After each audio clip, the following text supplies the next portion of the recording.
D K Shivakumar ಈ ರಾಜ್ಯದ ಉಪಮುಖ್ಯಮಂತ್ರಿಗಳು, ಮೇಲಾಗಿ ನೀರಾವರಿ ಸಚಿವರು, ನಮ್ಮ ಭಾಗದ ನೀರಾವರಿ ಬಗ್ಗೆ ಅವ್ರ ಜೊತೆ ಮಾತಾಡುತ್ತೆ. ಯಾಕೆಂದ್ರೆ KR ನಗರ್, KR ಪೇಟ್ ಪಕ್ಕದಲ್ಲಿ ಇರುವಂತ ಒಂದು ಮಂಡ್ಯ ಜಿಲ್ಲೆ, ಒಂದು ಮೈಸೂರು ಜಿಲ್ಲೆ. ನಮ್ಮ ಹಲವಾರು ಭಾಗಗಳು KR ಪೇಟೆ ಇದರಿಂದಾನೇ ಬರಬೇಕು. ಹಾಗಾಗಿ ಅವರು ನೋಡಿದ್ರು.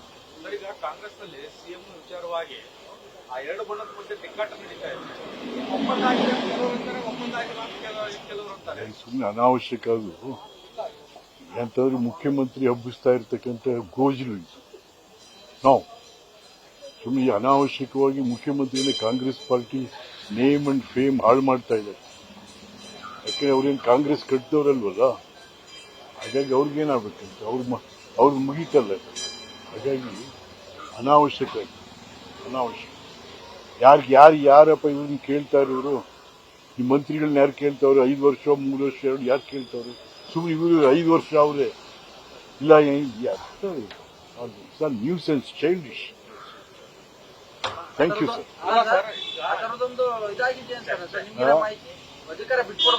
ಹೌದ್ರಿ. ಅಲ್ಲದೆ ನೀವು ಈ ಶಿವಕುಮಾರ್ದು 136 ಜನ ಬರ್ಬೇಕಾದ್ರೆ ಅವ್ರ ಕಾಂಟ್ರಿಬ್ಯೂಷನ್ ಇಲ್ರಿ, ಅವ್ನ ಕಮಿಟ್ಮೆಂಟ್ ಇಲ್ವಾ, ಅವ್ನ ಎಕ್ಸ್ಪೆಂಡಿಚರ್ ಆಗಿಲ್ವ ಎಲ್ಲದಕ್ಕೂ. ಹಾಗಾಗಿ it's a fact. D K Shivakumar ಅವರು ಸಿಎಂ ಆಗಬೇಕು ಅಂತ ಹೇಳ್ತಾರೆ. ಹೌದ್ರಿ. ಅದು ಈಗಲ್ಲ, ಎಲೆಕ್ಷನ್ ಸಂದರ್ಭದಲ್ಲಿ ಆಗಿರುವಂತಹದ್ದು ಇವೆಲ್ಲನೂ. ಹಾಗಾಗಿ ಶಿವಕುಮಾರ್ ಮುಖ್ಯಮಂತ್ರಿ ಆಗೋದನ್ನ ಯಾರು ತಪ್ಪಿಸ್ಲಿಕ್ಕೆ ಆಗಲ್ಲ.